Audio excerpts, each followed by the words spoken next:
नमस्कार सबैमा स्वागत छ न्यूज बोल्ड नेपालमा। झापा क्षेत्र नम्बर 1 3 पिलर्सको बारेमा चर्चा गर्नेछौँ आज। राजनीतिक हिसाबले सधैँ चर्चामा रहने क्षेत्र, यहाँको मतदाता सचेत, सक्रिय, परिवर्तनप्रति संवेदनशील मानिन्छ। 2046 सालपछि बहुदलीय व्यवस्थासँगै झापाले देशलाई थुप्रै प्रभावशाली नेताहरू दिएको इतिहास विदितै छ। तर ती नेताहरू सत्तामा पुगेपछि भनिन्छ नि नुन खाएको कुखुरा मुर्गा हो, त्यस्तै बन्न पुगे। फलस्वरूप देशले विकास निकास केही पाउन सकेन।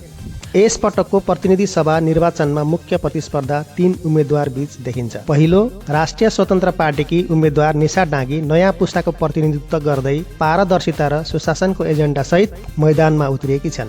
युवा पुस्ताको उनको आकर्षण उल्लेखनीय देखिन्छ। हामी तपाईहरुका छोराछोरी हौ, कहीँ टाढाबाट कहीँ परबाट आएका होइनौँ। हामीहरूले तपाईहरुका सङ्घर्ष राम्रोसँग देखेका छौँ आमा बुबा। मैले यहाँहरूलाई भन्नै पर्छ, तपाईहरुले लामो समयदेखि सङ्घर्ष गर्नुभएका कुरा हामीले नजिकबाट निहालेका छौँ। तपाईहरुका घरमा पनि युवा पुस्ताहरू हुनुहुन्छ होला। ती युवा पुस्ताहरूले देखेका सपनाहरू हामीले पनि देख्नुपर्छ। तपाईहरुले पटक पटक भोट हालेर काम गर्ने ठाउँमा पठाउनु भएका व्यक्तिहरूले कामै नगर्नु भएको चाहिँ म भन्दिनँ। काम गर्नुभयो, तर जति गर्नु पर्थ्यो, जुन आवश्यकता थियो त्यो अनुसारको काम नगरेपछि हामी आफै काम गर्छौँ भनेर राष्ट्रिय राजनीतिमा अगाडि बढेका हौँ। नेता बन्नको लागि हामी आएका होइनौँ।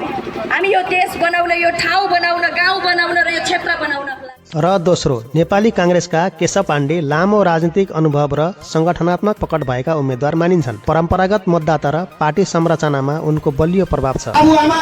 ले दुःख गरेर बगानमा काम गरेर या मजदुरी गराएर पढाएको एउटा छोराले घरमा आएर तपाईँको अनुहार राम्रो छैन, तपाईँ राम्रो लुगा लगाउनु भएको छैन भनेर के बाबुआमालाई बाहिर निकाल्न मिल्छ?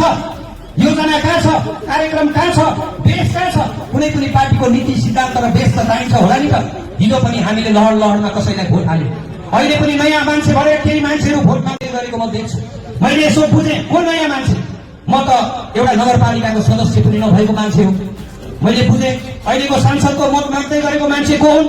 तल पृथ्वी नगरतिर जन्मिएको हाम्रै आदरणीय विश्वप्रकाश शर्माज्यूसँग 3 वर्षसम्म सांसद भएको, संसदको भवनमा गएर बोल्दै गर्दा, सदनमा बोल्दै गर्दा यो क्षेत्रको लागि एक शब्द पनि नबोलेको, 1 रुपियाँ पनि यो क्षेत्रको लागि बजेट नल्याएको, देश भइसकेको मान्छे नयाँ, अनि अहिले केही पनि नबोलेर यो ठाउँको भूगोल बुझेको जन दाजुभाइलाई। त्यसै गरी तेस्रो क्यान्डिडेट नेकपा एमालेका रामचन्द्र उप्रेती, पार्टीको पुरानो आधार र स्थिर राजनीतिक धार बोकेका उम्मेद्वार। एमालेको झापामा ऐतिहासिक जरा भएकाले उनी पनि सशक्त दावेदार मानिन्छन्।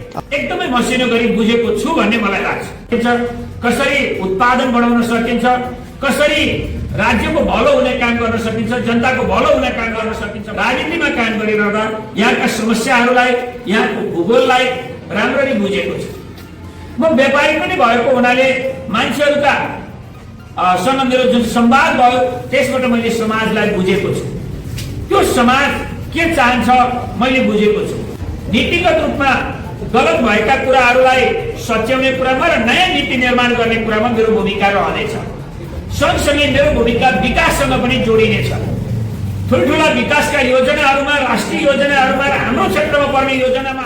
अब प्रश्न उठ्छ, जित कसको? झापाका मतदाताले यस पटक परिवर्तन रोज्छन् कि अनुभव? निर्णय अब जनताकै हातमा छ। झापा 1 मा कसको जिम्मेवारीबाट जनताको भाग्य उदाउँदैछ त? यो प्रश्न मेरो पनि हो। उत्तर त मतपेटिकाले दिनेछ। धन्यवाद।